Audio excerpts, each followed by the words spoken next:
ప్రభుకు స్తోత్రములు. చేరవచ్చిన అందరికి కూడా వందనాలు తెలియజేస్తున్నాం. దేవుని పరిశుద్ధ గ్రంథంలో నుండి 9వ అధ్యాయము న్యాయాధిపతుల గ్రంథం, పేజీ నంబరు పాత నిబంధనలు 208వ పేజీ, వచనం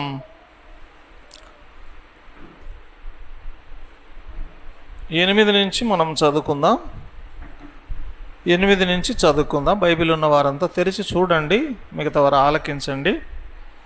చెట్లు తమ మీద రాజును ఒకనిని అభిషేకించుకొనవలెనని మనస్సు కలిగి బయలుదేరి మమ్మను ఏలుమని ఒలీవ చెట్టును అడగగా, ఒలీవ చెట్టు దేవునిని మానవులను దేని వలన నరులు సన్మానించుదురు, ఆనా తైలముని ఇయ్యక మాని చెట్ల మీద రాజునై ఉండి ఇటు అటు ఊగుటకు నేను వచ్చేదనా అని వాటితో అనెను. అప్పుడు చెట్లు, నువ్వు వచ్చి మమ్మను ఏలుమని అంజూరపు చెట్టును అడగగా, అంజూరపు చెట్టు చెట్ల మీద రాజునై ఉండి ఇటు అటు ఊగుటకు నా మాధుర్యమును నా మంచి ఫలములను నేను ఇయ్యక మానుదనా అని వాటితో అనెను. ఆ తర్వాత చెట్లు, నువ్వు వచ్చి మమ్మను ఏలుమని ద్రాక్షవల్లిని అడగగా, ద్రాక్షవల్లి దేవునిని మానవులను సంతోషపెట్టు నా ద్రాక్షరసమును నేను ఇయ్యక మాని చెట్ల మీద రాజునై ఉండి ఇటు అటు ఊగుటకు నేను వచ్చేదనా అని వాటితో అనెను. అప్పుడు చెట్లన్నీ, నువ్వు వచ్చి మమ్మల్ని ఏలుమని ముండ్ల పొద యొద్ద మనవి చేయగా, ముండ్ల పొద, మీరు నిజముగా నన్ను మీ మీద రాజుగా నియమించుకొన కోరిన ఎడల రండి, నా నీడను ఆశ్రయించండి, లేదా అగ్ని నాలో నుండి బయలుదేరి లెబనోను దేవదారు చెట్లను కాల్చివేయునని చెట్లతో చెప్పాను. ఈ రాత్రి మరి ఒక 4 చెట్లను గురించి మనం వింటున్నాం. ఈ 4 చెట్లు, ఒకటి 9వ వచనంలో ఒలివ చెట్టు, రెండవది 10వ వచనంలో అంజూరపు చెట్టు, మూడవది 12వ వచనంలో ద్రాక్ష చెట్టు, 4వది ముండ్ల పొద అంటే ముళ్ళ చెట్టు అని మనం వింటున్నాం. ముళ్ళ చెట్టు అని వింటున్నాం. ఇక్కడ చెట్లన్నీ కలిసి ఒక రాజును కావాలని ఈ చెట్ల దగ్గరికి పోయినాయంట. ఈ చెట్లన్నీ కలిసి మొదట ఏ చెట్ల కాడికి పోయినాయి, ఏ చెట్టు కాడికి పోయినాయి అంటే ఒలివ చెట్టు కాడికి పోయినాయి. ఒలివ చెట్టు కాడికి పోయి ఏమంటున్నాయి, నువ్వు మా మీద రాజుగా ఉండు, నేను మిమ్మల్ని రాజు చేస్తాం అని ఒలివ చెట్టును అడిగితే, ఒలివ చెట్టు అనిందంట, దేవునిని మానవులను దేని వలన నరులు సన్మానించుతారో ఆ నా తైలంని ఇక మాని ఇటు అటు ఊగడానికి నేను వస్తానా, కాబట్టి నా పని అది కాదు. నా పని ఏది? దేవుణ్ణి మానవులను సన్మానించే పని నా పని. కాబట్టి నేను ఈ పని మానుకొని కదా ఇటు అటు ఊగడానికి నేను వస్తానా? నా పని మానుకుంటానా? నా పని నేను ఎంత మాత్రం మానుకోను, నా పని నేనే చేస్తాను. కాబట్టి నేను రాజుగా ఉండడానికి ఇటు అటు ఊగడానికి నేను రాను అని చెప్పింది. 2వ చెట్టు అంజూరపు చెట్టు. అంజూరపు చెట్టును అడిగితే అంజూరపు చెట్టు ఏమనింది, నేను మీ మీద రాజుగా ఉండి ఇటు అటు ఊగడానికి నేను వస్తానా? నా మాధుర్యాన్ని నా మంచి ఫలములను నేను ఇయ్యక మానుదునా? కాబట్టి నా పని ఆ రాజుగా ఉండే పని కాదు, నేను మాధుర్యం ఇవ్వాలా, మంచి ఫలాలు ఇవ్వాలా, ఇది నా పని. కాబట్టి ఒప్పుకోలేదు అంజూరపు చెట్టు.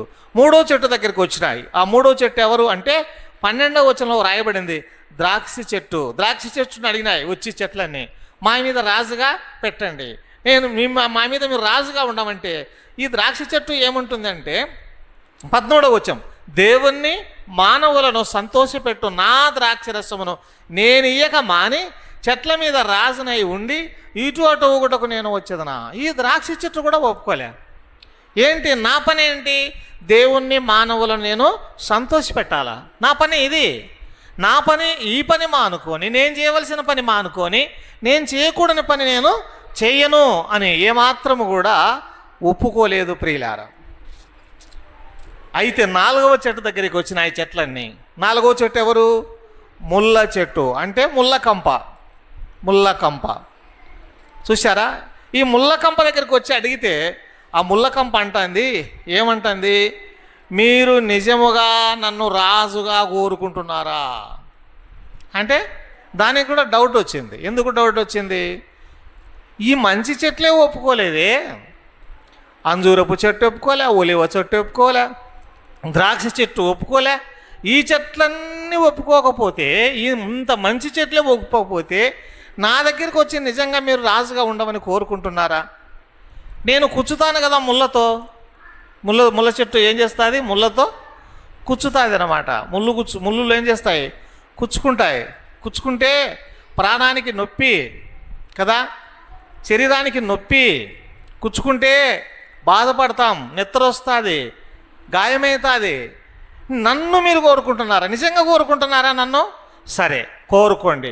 నన్ను గిన కోరుకున్నట్లయితే ఏమంటారు చూడండి, 15వ వచనం చూడండి. నన్ను మీ మీద రాజుగా నియమించుకున కోరిన ఎడల రండి, నా నీడను ఆశ్రయించండి. లేదా నేనేం చేస్తానంటున్నాడు? లెబనోను దేవదారు చెట్లను కాల్చివేస్తా అంటండి. ఈ చెట్టు ఏం చేస్తుందంట? ఈ చెట్టు ఇది ముందుగానే కాల్చివేసే చెట్టు. ఇది ఏం చెట్టు? ఇది ముళ్ళపొద. ముళ్ళపొదను ఏం చేస్తాం మనం? అంటిపెట్టి, అగ్గిపుల్ల గీసి అంటిపెట్టి కాల్చేస్తాం. ఎందుకు? ముళ్ళపొద ఏ ఉపయోగపడదు, అది కాల్చివేయడానికి ఉపయోగపడేది, లేదంటే కుచ్చుకోవడానికి ఉపయోగపడుతుంది కదా. ముళ్ళు ఏం చేస్తుంది? కుచ్చుకుంటుంది. ముళ్ళు ఏం చేస్తుంది? పొడుచుకుంటుంది. ముళ్ళు ఏం చేస్తుంది? మన గాయం చేస్తుంది. ముళ్ళు ఏం చేస్తుంది? మనకు నొప్పి చేస్తుంది. ముళ్ళు ఏం చేస్తుంది? రక్తాన్ని తన కంట చూపిస్తుంది. ముళ్ళు ఏమాత్రం ఉపయోగకరమైంది కాదు. అందుకే ఇది ఉపయోగకరమైనది కాదు కనుక ఏమంటుంది? ఇదిగో మీరు నిజంగా నన్ను రాజుగా ఒప్పుకుంటే నన్ను ఆశ్రయించండి, లేదా కాల్చివేస్తా. ఏం చేస్తుందంట? కాల్చివేస్తుందంట. ప్రియులారా చూడండి, ఆ చెట్లన్నీ లాస్ట్కు ఎవరిని కోరుకున్నాయి? కాల్చివేసే చెట్టును, ముళ్ళ చెట్టును కోరుకున్నాయి. ఆ మంచి చెట్లు ఒప్పుకున్నాయా? ఒప్పుకోలేదు. వాళ్ళ పని ఏంటంట? బైబిల్లో మనం చూస్తాం 9వ అధ్యాయం ఈ వచనం, 9వ వచనం ఏమంటుంది? ఒలివ చెట్టు దేవునిని మానవులను దేని వలన సన్మానించెదరో ఆ నా తైలం ఏక మాని మీ మీద రాజుగా ఉండి ఈ చోటు ఊగడానికి నేను వస్తానా? ఈ ఒలివ చెట్టు యొక్క పని ఏంటంట? దేవుణ్ణి మానవులను సన్మానించే పని. అందుకే సౌలు రాజును, దావీదు రాజును మనం చూసినట్లయితే సొలొమోను, సమూయేలు ఏం చేశాడు? తైలము కొమ్మతో అభిషేకించాడు. సన్మానించే పని వీటి పని, సన్మానించే పని ప్రియులారా. అందుకే బైబిల్లో కూడా మనం రోమాపత్రికలో వ్రాయబడింది, ఎవరి ఎడల సన్మానం ఉండాలనో వారి ఎడల మనము సన్మానము ఉండాలి. చెట్లే ఆ విధంగా దేవుణ్ణి మానవులను సన్మానిస్తూ ఉంటే మనిషి సన్మానించుకోవాలని దేవుని వాక్యంలో వ్రాయబడి ఉన్నది. సన్మానం ఒలివ చెట్టు సన్మానించేదిగా ఉంది. అట్లయితే మనం సన్మానించే విధంగా ఉండామా? చూడండి, ఎవరిని సన్మానించాలి దేవుని వాక్యం చెప్తుంది. న్యాయాధిపతుల గ్రంథం 13:17 మనోహ, నీ మాటలు నెరవేరిన తర్వాత మేము నిన్ను సన్మానించినట్లు నీ పేరేమని యెహోవా దూతను అడుగగా. ఇక్కడ మనోహ అంటే సంసోను తండ్రితో మాట్లాడుతూ ఉన్నప్పుడు నేను దేవుడవైన నిన్ను సన్మానించాలా, నీ పేరేమి చెప్పు అనేది.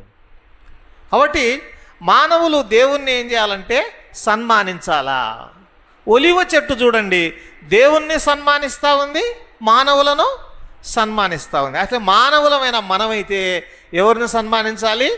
దేవుణ్ణి సన్మానించాలి, దేవుని పరిశుద్ధతను సన్మానించాలి, దేవుని పవిత్రతను సన్మానించాలి, దేవుణ్ణి సన్మానించాలి. ప్రియులారా, దేవుని దగ్గరకు వచ్చి దేవుణ్ణి సన్మానించాలి, ఆయనను కొనియాడాలి, ఆయనను ఆరాధించాలి, ఆయనను పూజించాలి, ఆయనను స్తుతించాలి, ఆయనను ఘనపరచాలి. ఇదే సన్మానం అంటే. దేవుణ్ణి సన్మానించడం అంటే ఇదే అన్నమాట. కాబట్టి ప్రభునందు ప్రియులారా, దేవుణ్ణి మొదటగా సన్మానించాలి అని మనం చూస్తూ ఉన్నాం. రెండవది ద్వితీయోపదేశకాండం 5వ అధ్యాయం 16వ వచనం. నీ దేవుడైన యెహోవా నీకు అనుగ్రహించు దేశములో నీవు దీర్ఘాయుష్మంతుడవై నీకు క్షేమం కలుగునట్లు నీ దేవుడైన యెహోవా నీకు ఆజ్ఞాపించినలాగున నీ తండ్రిని నీ తల్లిని సన్మానించుము. రెండవది వరుసలో తల్లిదండ్రులను సన్మానించాలి. కొంతమంది చెప్తా ఉంటారు మొట్టమొదటి గురువు దైవము తల్లి తండ్రి అని అంటుంటారు. కానీ దేవుని స్థానం మొదటిది, ఎవరు కోరుకోకూడదు. అది దేవునిదే సన్మానించాలి. రెండో స్థానం ఎవరిదంటే తల్లి తండ్రి. ప్రియులారా, రెండో స్థానం తల్లిదండ్రులది. తల్లిదండ్రులు ఏం చేయాలా? సన్మానించమని బైబిల్లో ఉంది. వాళ్ళను దుఃఖ పెట్టవద్దు, వాళ్ళని ఏడిపించవద్దు, వాళ్ళను బాధ పెట్టవద్దు. తల్లిని దుఃఖ పెట్టినా తండ్రిని దుఃఖ పెట్టినా బాగుపడరు. తల్లిని తండ్రిని సన్మానించమని బైబిల్ వాక్యంలో మనము చూస్తూ ఉంటున్నాం ప్రియులారా. అంటే వారు చెప్పిన మాట వినడమే సన్మానించడము, వారికి లోబడి ఉండడమే సన్మానించడము, వారిని గౌరవించడమే సన్మానించడము, లేదా వారికి ప్రత్యుపకారము చేయడమే సన్మానించడము అని మనం చూస్తున్నాం. మూడోది ఎవరిని సన్మానించాలా? మొదట దేవుణ్ణి, రెండవది తల్లిదండ్రులను, ఇంకా మూడవది ఎవరిని అంటే ఎస్తేరు గ్రంథం 1వ అధ్యాయం 20వ వచనం. మూడవది ఎస్తేరు గ్రంథం 1వ అధ్యాయం, ఎస్తేరు 1:20. మరియు రాజు చేయు నిర్ణయం విస్తారమైన తమ రాజ్యమందంతటా ప్రకటించిన ఎడల ఘనరాజులు కానీ అప్పిరాయలు కానీ స్త్రీలందరూ తమ పురుషులను సన్మానించుదరని చెప్పాను. స్త్రీలు కదా ఎవరిని సన్మానించాలి అంటే తమ భర్తను సన్మానించవలెను. భర్తను సన్మానించవలని బైబిల్ వాక్యంలో మనం చూస్తున్నాం. ఏ స్త్రీ అయితే తన భర్తను సన్మానిస్తాదో, ఏ స్త్రీ అయితే తన భర్తను గౌరవిస్తాదో, ఏ స్త్రీ అయితే తన భర్త యొక్క భర్తను హెచ్చిస్తాదో, ఘనపరుస్తాదో ఆ స్త్రీ ధన్యురాలు. చెప్పాలంటే ఆ స్త్రీ దీవించబడిన స్త్రీ. అది మనకు సామెతలు 31వ అధ్యాయంలో వ్రాయబడి ఉంది. ఆమె ధన్యురాలు అని ఉన్నది, ఆమె జ్ఞానవంతురాలు అని ఉంది. ఆమె తన భర్త కొనియాడతాడు అని రాయబడింది. ప్రియులారా, భర్తనేం చేయాలి? స్త్రీలు తమ భర్తనైనటువంటి వారిని సన్మానించాలి అని మనం చూస్తున్నాం. అగౌరవపరచకూడదు, అగౌరవపరిచి మాట్లాడకూడదు, ఆయన క్యారెక్టర్ను అగౌరవపరచకూడదు. ఆయన హెడ్ అని బైబిల్ చెప్తుంది. స్త్రీకి భర్త, పురుషునికి శిరస్సు, స్త్రీకి శిరస్సు పురుషునికి శిరస్సు క్రీస్తు అని బైబిల్లో వ్రాయబడింది. శిరస్సు అంటే ఎక్కడ ఉంటుంది? పైన ఉంటుంది. ఈ శిరస్సులో నుంచే ఆలోచనలు వస్తాయి, ఈ శిరస్సులో నుంచే తలంపులు వస్తాయి. ఈ శిరస్సు చెప్పినట్లే మనల్ని నడిపిస్తుంది. అవును ప్రియులారా, అందుకే భర్తను సన్మానించు అని చూస్తున్నాం. 4వది చూడండి, పేతురు మొదటి పత్రిక 3:7 వ్రాయబడి ఉంది. పేతురు మొదటి పత్రిక 3:7. అటువలే పురుషులారా, జీవమను కృపావరములో మీ భార్యలు మీతో పాలివారై ఉన్నారని ఎరిగి ఎక్కువ బలహీనమైన ఘటమని భార్యను సన్మానించి. భార్యను ఏం చేయాలంట? సన్మానించాలంట. ప్రియులారా, అవమానపరచకూడదు కదా, దూషించకూడదు, కొట్టి తిట్టి అలాగున చేయడానికి వీల్లేదు. సన్మానానికి పాత్రురాలు భార్య, సన్మానానికి పాత్రుడు భర్త, సన్మానానికి పాత్రులు తల్లిదండ్రులు, సన్మానానికి పాత్రుడు దేవుడు ప్రభువు అని మనం చూస్తూ ఉన్నాం. 5వది దేవుని వాక్యంలో మనం చూస్తాం మరొకరిని. 1 తిమోతి పత్రిక 5:17. బాగుగా పాలన చేయు పెద్దలను, విశేషముగా వాక్యమందును ఉపదేశమందును ప్రయాసపడు వారిని రెట్టింపు సన్మానానికి పాత్రలుగా ఎంచవలెను అన్నాడు. సంఘాలలో పెద్దలు ఉంటారు, దైవ సేవకులు ఉంటారు, సంఘాన్ని పాలన చేస్తూ ఉంటారు, సంఘాన్ని నడిపిస్తూ ఉంటారు. అంతేకాదు ఇంకా ఏమంటున్నాడు? వాక్యం అందిస్తూ ఉంటారు. ఇంకా ఏం చేస్తుంటారు? మనకు ఉపదేశం చేస్తారు. వాక్యములో, ఉపదేశములో, సంఘ పాలనలో వాళ్ళు ప్రయాసపడుతూ ఉంటారు. ఏం పడుతుంటారు? ప్రయాస. సంఘ పాలన అంటే ప్రయాస. కుటుంబంలో ఎంత ప్రయాస ఉంటుందో సంఘములో కూడా పెద్దలకు అంత ప్రయాస ఉంటుంది. ఏ వాక్యం చెప్పాలా, ఎలాగున దేవుని సన్నిధికి నడిపించాలా, ఎలాగో ఉజ్జీవపరచాలా, ఎలాగో ఉత్సాహపరచాలా, ఎలాగో ప్రోత్సహించాలా, ఏ మాటల చేత ఆదరించాలా, ఏ మాటల చేత దిద్దాలా, ఏ మాటల చేత గద్దించాలా అన్న ఆలోచన పెద్దలకు, ఉపదేశకులకు, వాక్యం అందించే వారికి ఉంటుంది. అందుకే వారు బైబిల్లో ఎలాగుంటారంట, అంత చులకనైంది కాదు, ప్రయాసపడతారని రాయబడింది ప్రియులారా. వాక్యం ఉపదేశించేవారు, వాక్యం చెప్పేవారు, బుద్ధి చెప్పేవారు, లేదా సంఘమును పరిపాలన చేసేటువంటి వారు ప్రయాసపడేవారు అని బైబిల్లో ఉంది. వాళ్ళేమి ఊరి కూర్చునే వాళ్ళు కాదు, ఊరికొండే వాళ్ళు కాదు. దేవుని వాక్యం గంటలు చదివితే రాదు. దేవుని వాక్యము గంటలు ధ్యానిస్తే తలంపులు రావు, ఆలోచనలు రావు, ఉపదేశం రాదు, సందేశం రాదు. ఎలాగొస్తుంది సందేశం? అవును, వారు ప్రయాసపడతారు. అందుకే అటువంటి వారిని ఏం చేయాలా? సన్మానించాలా. రాళ్లతో కొట్టకూడదు, మాటలతో కొట్టకూడదు, వారి మీద సనుక్కోకూడదు, వారి మీద గొనుక్కోకూడదు. అటువంటి వారిని సన్మానించు అని వ్రాయబడి ఉన్నది ప్రియులారా. పెద్దలైన వారికి, దైవసేవకులైన వారిని ఏం చేయాలా? సన్మానించాలా. అవసరమైతే వారిని అడగాల, అన్న మేము ఈ పరిచర్య చేస్తాం, ఏం చేయాలో చెప్పండి, మీరు ఆజ్ఞాపించండి, మేము చేస్తాం. ఆజ్ఞాపిస్తే చేస్తాం మేము. ఎందుకంటే పెద్దలు చెప్తే వింటే మంచిది, సేవకులు చెప్తే వింటే మంచిది. వారి మాటలు దాటిపోతే మంచిది కాదు, వారికి క్షేమం కాదు, వారికి ఏమాత్రం ప్రయోజనం కాదు. అటువంటి వారిని ఈ రెట్టింపు సన్మానానికి పాత్రులుగా ఎంచుకోండి అనింది. అటువంటి వారిని ఏమన్నాడు? ఒక మాట చదువునాయన, రెట్టింపు సన్మానమునకు పాత్రులనుగా ఎంచవలను అన్నాడు. కొందరు ఎంచుకుంటారు, కొందరు ఎంచుకోరు, కొందరు లెక్క పెడతారు, కొందరు లెక్క పెట్టరు. మామూలే, బైబిల్లో ఉంది. అందరు లక్ష్య పెట్టరు, అందరు అభిమానించరు కదా. ఎవరో సనుక్కుండే వాళ్ళు ఉంటారు, తిరగబడే వాళ్ళు ఉంటారు, రకరకాలుగా అంటారు ప్రజలు. ఇంట్లో నలుగురు ఉంటే నలుగురు అట్నే ఉండరు, సంఘంలో ఒక 20-30 మంది ఉంటే అందరూ అట్నే నిలబడే వాళ్ళు ఉండరు, గ్రామంలో అందరు అట్నే ఉండరు, ఉంటారా? ఒక్కొక్కరిది ఒక ఆలోచన, ఒక్కొక్కరిది ఒక ఆలోచన. కానీ అందరు నా ఆలోచనల ప్రకారమే నడుచుకుంటే ఎవరు నడుచుకుంటారు? కానీ దేవుడు చెప్పిన ఆలోచన మాత్రం అందరు నడుచుకోవాల్సిందే. అది ఖరాఖండితమే. నడుచుకోకపోతే దాని పనిష్మెంట్ తర్వాత ఉంటుంది. అది ఆయనకు తెలుసు, ఎలా ఉంటుందో ఏమో మనకు తెలియదు. దేవుడు ఏం చేస్తాడంటే శిక్షించి మంచి దారికి తీసుకొస్తాడు ప్రియులారా. అది ఆయన గాయపరచడానికి కాదు, కానీ శిక్షించి మంచి దారికి తీసుకురావడానికి మనల్ని శిక్షిస్తాడని బైబిల్లో ఉన్నది. కాబట్టి ఇంకా ఎవరిని సన్మానించాలంటే మొదట దేవుణ్ణి సన్మానించాలి, తల్లిదండ్రులను సన్మానించాలి, భర్త అయితే భార్య అయితే తమ పురుషుణ్ణి, భర్తను సన్మానించాలి, భర్త అయితే తన భార్యను సన్మానించాలి, సంఘం అయితే, విశ్వాసులైతే పెద్దలను, సేవకులను, వాక్యోపదేశం చేసేవారిని, ఉపదేశము చేసేవారిని రెట్టింపు సన్మానమునకు పాత్రులనుగా ఎంచవలెను అని ఉంది. ఇంకా మరొక మాట, అపొస్తలుల కార్యాలు 28:30.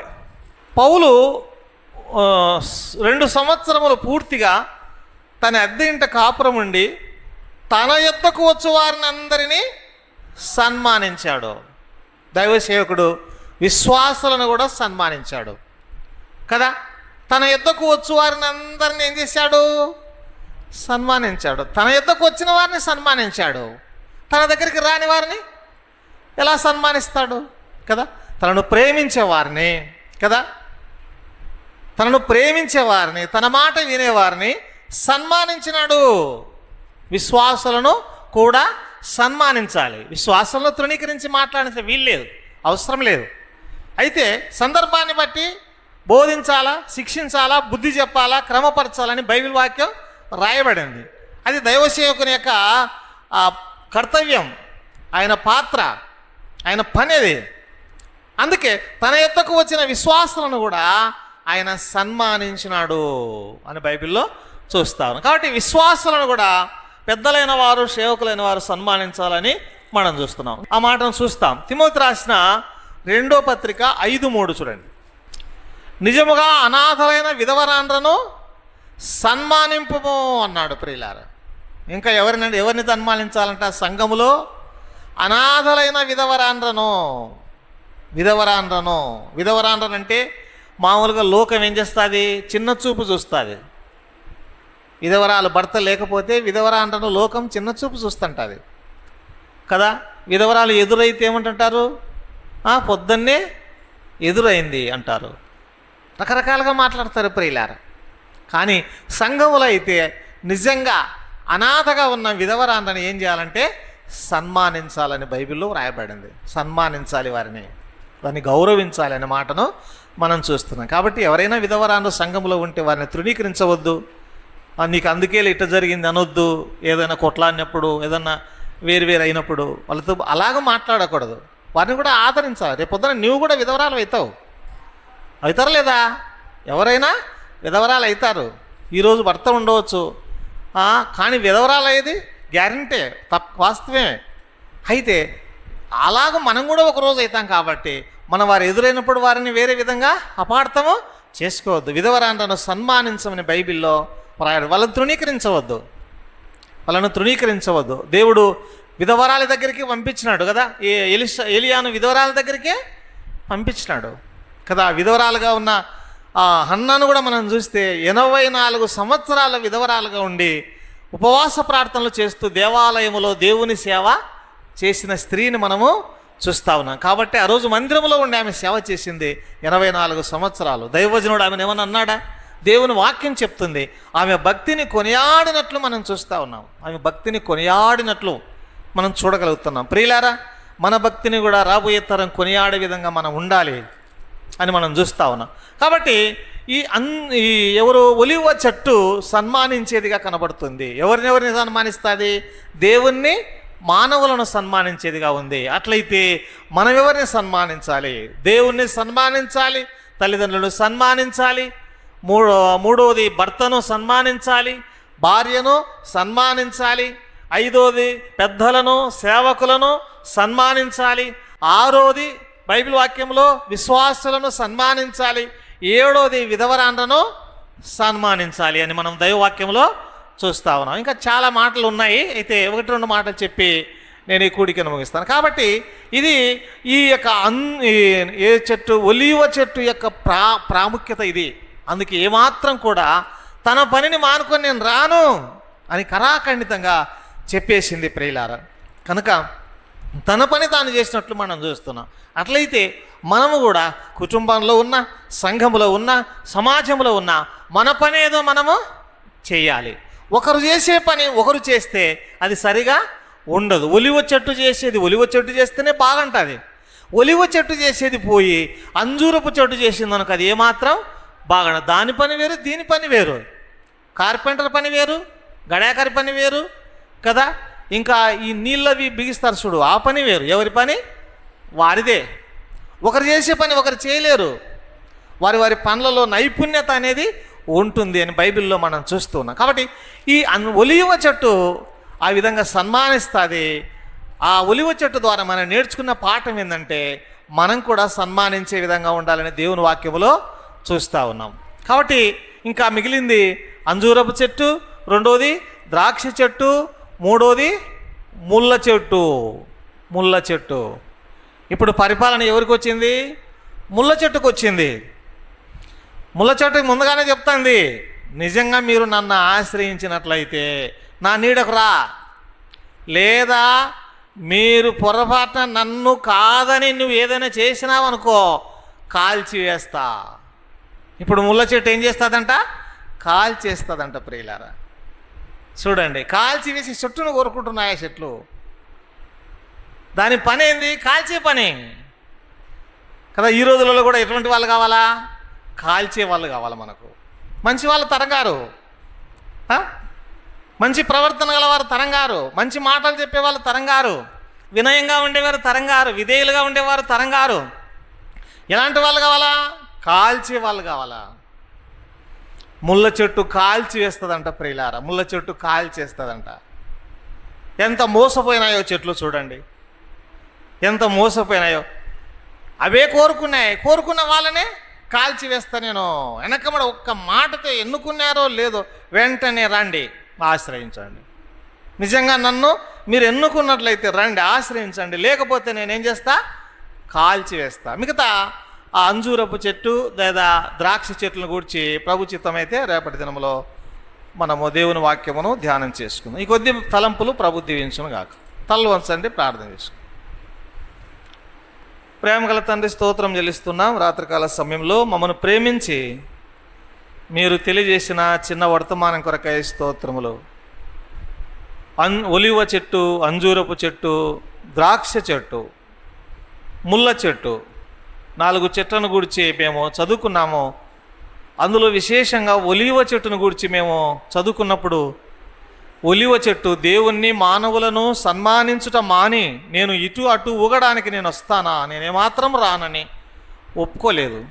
ఎందుకంటే తన పని తాను చేసినట్లు మేము చూడగలుగుతున్నాం. అట్లనే ఒలివ చెట్టు సన్మానించేది కనుక మేము కూడా సన్మానించేవారుగా ఉండాలని బైబిల్లో చూస్తున్నాం. ఎవరిని సన్మానించాలో మాకు తేటగా బోధించినందులకై స్తోత్రాలు. దేవుణ్ణి సన్మానించాలని, తల్లిదండ్రులను సన్మానించాలని, 3వది భర్తను సన్మానించాలని, భార్యను సన్మానించాలని, 5వది బాగుగా పాలన చేసే పెద్దలను, ఉపదేశించేవారిని, వాక్యం చెప్పేవారిని రెట్టింపు సన్మానానికి పాత్రులుగా ఎంచాలని, 6వది విశ్వాసులను, పెద్దలు, సేవకులు సన్మానించాలని, 7వది సంఘములో ఉన్న విధవరాండ్రను చిన్నచూపు చూడకుండా వారిని సన్మానించాలని మీరు తెలియజేసిన వాళ్ళకై స్తోత్రాలు చెల్లిస్తూ ఉన్నాం. ఇంకా మిగిలిన అంజూరపు చెట్టు, ద్రాక్ష చెట్టును గురించి మేము ధ్యానం చేసుకోవడానికి మీరే కృప చూపమని, మేమిన్న ఈ మాటలను దీవించమని.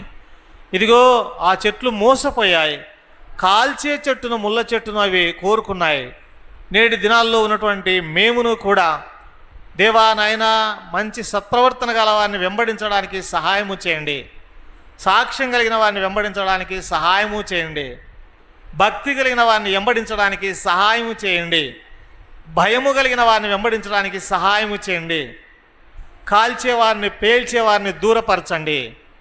మేమిన్న ఈ మాటలన్నిటినీ మా హృదయంలో భద్రపరుచుకొని ఆ చొప్పున ఆ ప్రకారము జీవించడానికి కృపచూపమని, చెదరి వెళ్తుండగా మీ ఆశీర్వాదాలతో పంపుమని మా ప్రభువైన యేసుక్రీస్తు నామమునని స్తోత్రములు చెల్లించి ప్రార్థన చేయుచున్నాము తండ్రి, ఆమెన్. అందరికి వందనాలు. ఇంతటితో కూడిక ముగించబడింది.